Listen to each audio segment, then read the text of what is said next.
So this week what we're doing is more of a Hawaiian inspired to the pork loins, and then we're also doing a southeastern style rub on the Boston butts and the picnic shoulder.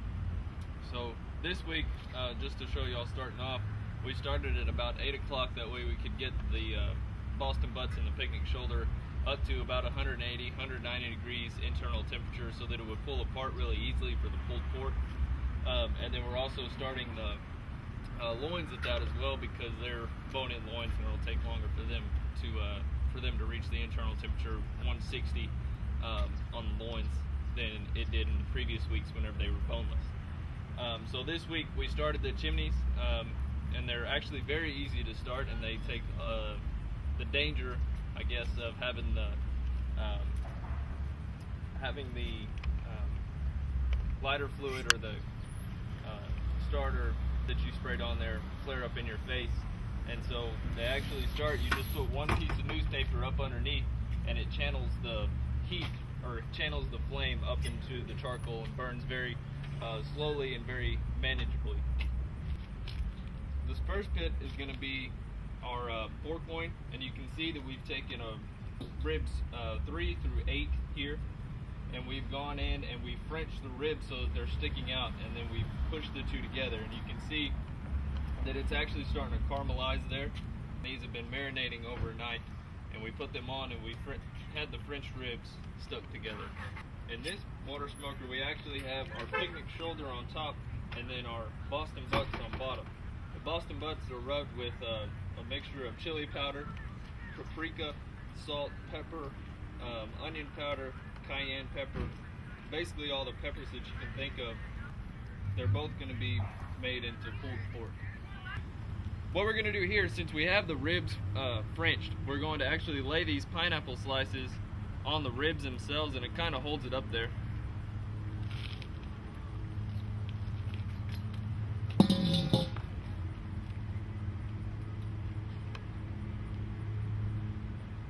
And again, since these are fruitier, since this is more of a fruity recipe than it is vinegar based or tomato based like in previous weeks, as these cook there on the ribs themselves, they'll put some of the fruitiness, some of the flavor from the pineapple slices into the pineapple themselves.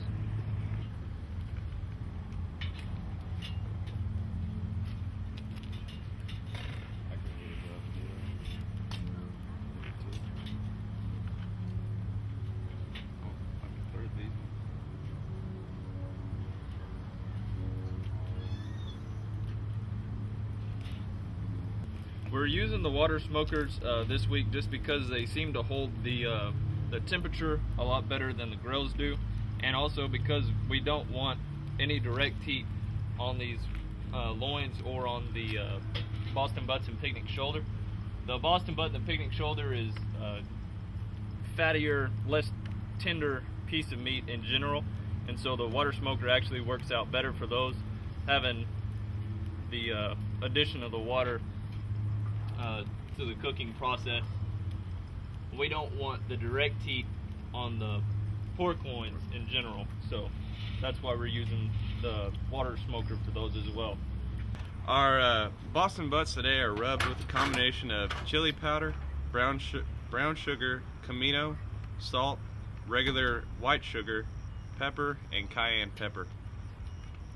And we're basting these with a vinegar sauce that's based with just apple cider vinegar, pepper, celery seed, salt, hot pepper, onion, and water.